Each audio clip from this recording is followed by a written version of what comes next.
श्रोताओं, आपको प्यार भरा नमस्कार। आपके समक्ष एक बार मैं फिर हाज़िर हूँ, डॉक्टर सुनील कुमार भारद्वाज, आपके अपने यूट्यूब चैनल हमारा सुंदर संसार मानवता पर। और विशिष्ट परिचय में आज मेरे साथ हैं रामफल बेगपुरिया जी। ये भी लेखनी के धनी हैं और विभिन्न क्षेत्रों में ये अपने कृत्यों से प्रभावित कर रहे हैं। तो आइए आपका परिचय आज करवाते हैं। तो रामफल बेगपुरिया जी, आपका स्वागत है।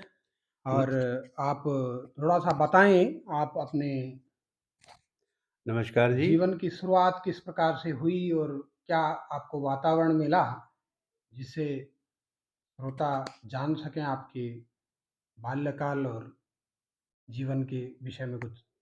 नमस्कार जी। मैं स्थानीय वातावरण में जन्मा एक साधारण सा इंसान रहा हूँ। मेरी परवरिश माँ-बाप के दुलार से हुई, जबकि मुझे अपने परिवेश में सबसे अधिक माँ का स्नेह मिला।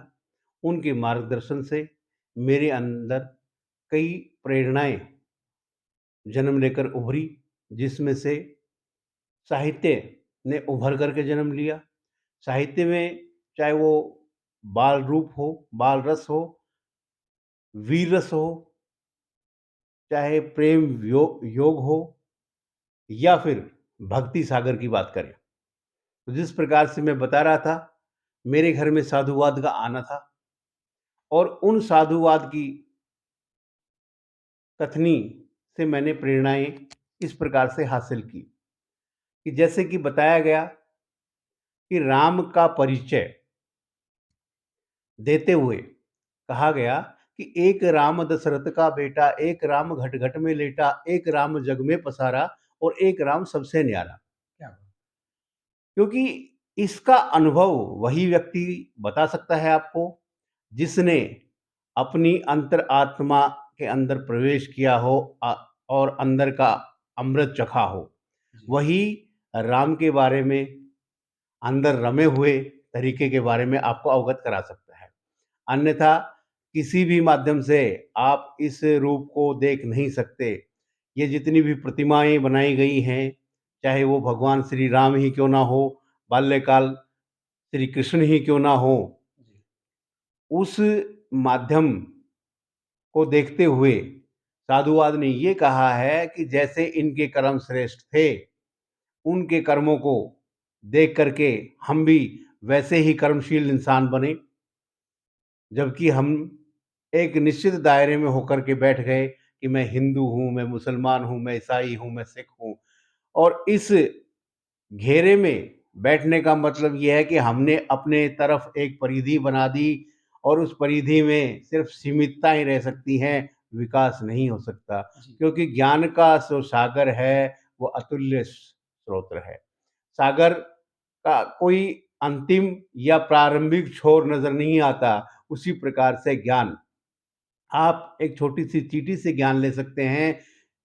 छोटी से छोटी चीज़ है चींटी, जी, जो बार-बार दीवार पर चढ़ती है और गिर जाती है, लेकिन वो चढ़ना नहीं छोड़ती। उसी प्रकार से अगर इंसान ईश्वर के प्रति अग्रसर होता है, जो आंतरिक रूप में ध्यान लगाता है, तो वो अमृत तुल्य रस का पान करता है और अपने जीवन में खुशियाँ इकट्ठी करता हुआ चला जाता है। उस इंसान को वासनाएँ सताती नहीं हैं, समाज में उस इंसान को अलग दृष्टि से देखा जाता है, क्योंकि हम काल के वशीभूत, वासनाओं के वशीभूत, दोष के वशीभूत होकर के इस संसार में चल रहे हैं और जिस इंसान ने अपने आंतरिक रस को चखा है, वो इंसान कभी दुखी नहीं हो सकता। आप चाहे कितना भी प्रयत्न कर लें, कितनी भी किताबें पढ़ लें, कितने भी धर्म तीर्थ कर लें, आपको लाभ अपने घर से ही प्रारंभ हो करना पड़ेगा। तो रामफल जी, आपने जैसे कहा कि आधार में ही सब कुछ छिपा है, जी, तो इसी संदर्भ में आपकी बात में परिचय आपका करवाया लेखनी के धनी के रूप में, तो आप कुछ अपनी पंक्तियाँ इसी जो विषय को लेकर आप सुनाना चाहेंगे? जागते रहना मुसाफिर, जागते रहना मुसाफिर ये ठगों का गाँव है, अफ़सोस मुझे इस बात का है कि गठरी में तेरे दाम है।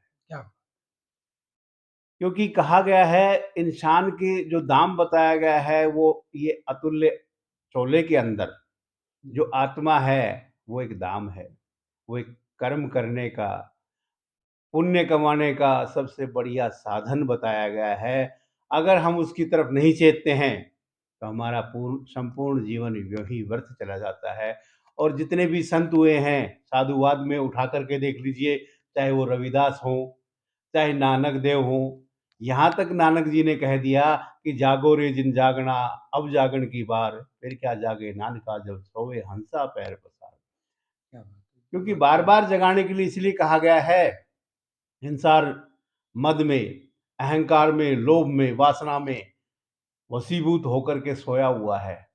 और जब उसके जागने का समय आता है, उस समय बहुत देर हो चुकी होती है। जब संसार से उसका विदा होने का समय आता है, तब वो सोचता है कि काश मैंने ये पुण्य काम पहले कर लिया होता। क्योंकि परिवेश जैसा इंसान को मिलता है, वैसा ही वो इंसान होता हुआ चला जाता है। जैसे कि आपने देखा होगा कि जैसा पिए जल, वैसा ही होगा उसका कल। जैसा खाएँ अन्न, वैसा होए मन। तो हम अगर घर के अंदर शुद्ध भोजन को करेंगे, तो हमारे अंदर शुद्ध विचारों का प्रवेश होगा। और अगर हम शीतल भाव के जल को ग्रहण करेंगे, तो हमारी आत्मा तक शीतल होगी।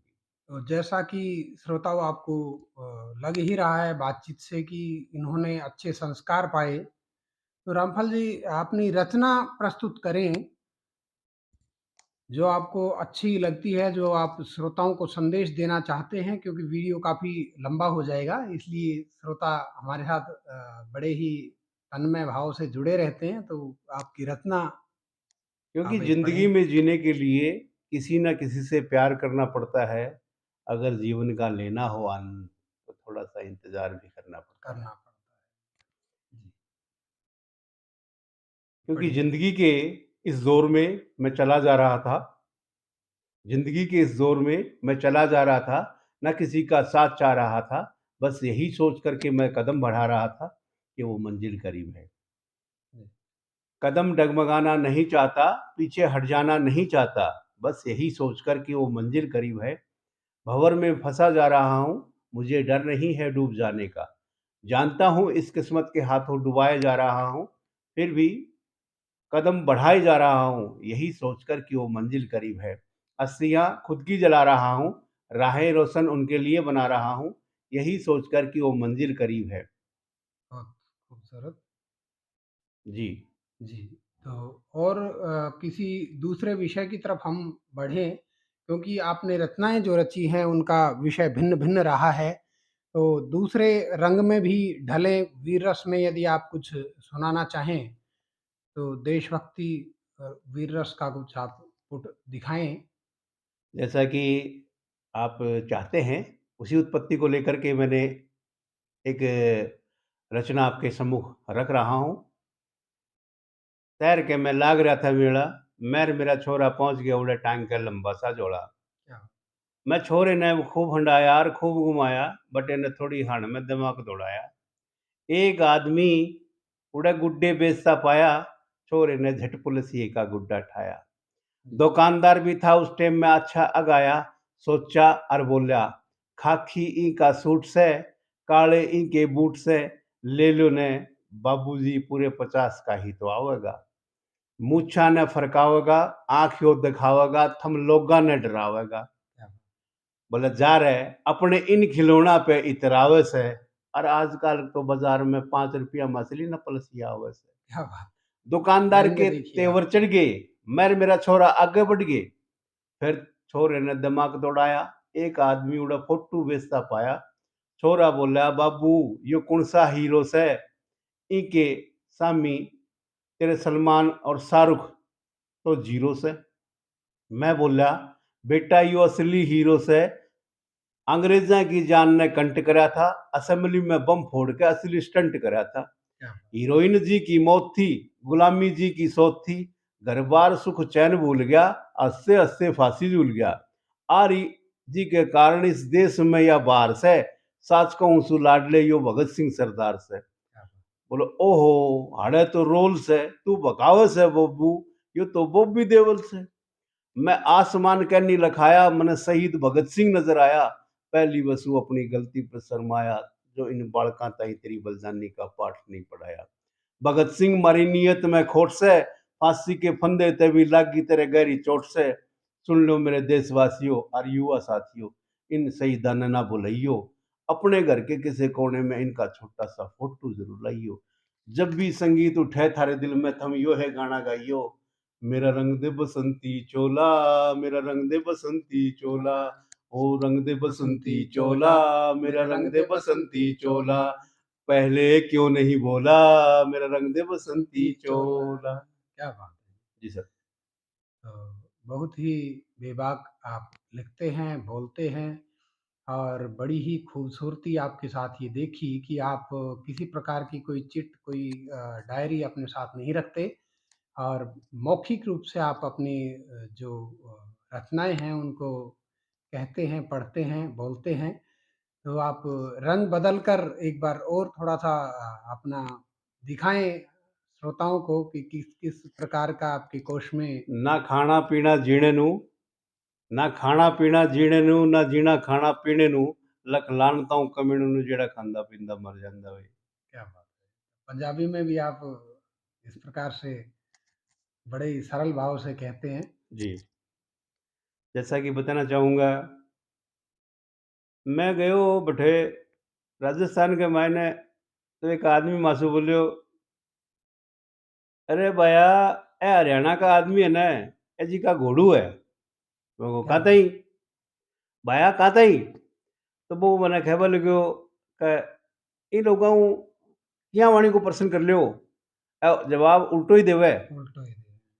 तो मैं भी इसको कहबा लाग्यो, भाया ज्ञान को कोई मासू सवाल करे, बयान को उत्तर में दे देशा। जी। तो इस प्रकार से हमने उनको समझाने की कोशिश की, क्योंकि एक व्यक्ति घड़ी को सेल डाल करके सीढ़ी से नीचे उतर रहा था, तो दूसरे व्यक्ति राजस्थानी व्यक्ति ने कहा, बोले भाया खराब होगी के? उसने जवाब में बड़े सहज भाव से ये कह दिया, नहीं भाई मेरी आँखें कमज़ोर है, टाइम देख के आ रहा हूँ। क्या बात है! वाह जी वाह! गज़ब! जी। अच्छा कुछ और आप एक कुछ चंद लाइनों में अंतिम पंक्तियाँ आप रखें, जिससे कि एक श्रोताओं के मस्तिष्क में, उनके पटल पर एक छाप पड़े, आपकी रखिएगा। ज़िंदगी के ये सुनहरे लम्हे, डॉक्टर साहब आप हमें उधार दें। जी। ज़िंदगी के ये सुनहरे मेरे लम्हे, लम्हे। डॉक्टर साहब आप हमें उधार दें, इतना ना इंतज़ार दें, तड़पते हैं कई बार आपकी आवाज़ सुनने को। नहीं सुनानी, डॉक्टर साहब मत सुनाएँ, कम से कम हमारे नंबर पे मिस्ड कॉल ही मार दें। क्या बात है! बहुत खूबसूरत। तो श्रोताओं, आपने देखा रामफल बेगपुरिया जी को और हम निरंतर मिलते रहेंगे। आज इतना ही, फिर मिलते हैं अगले अंक में। पुनः आप सभी को प्यार भरी राम राम। राम, राम।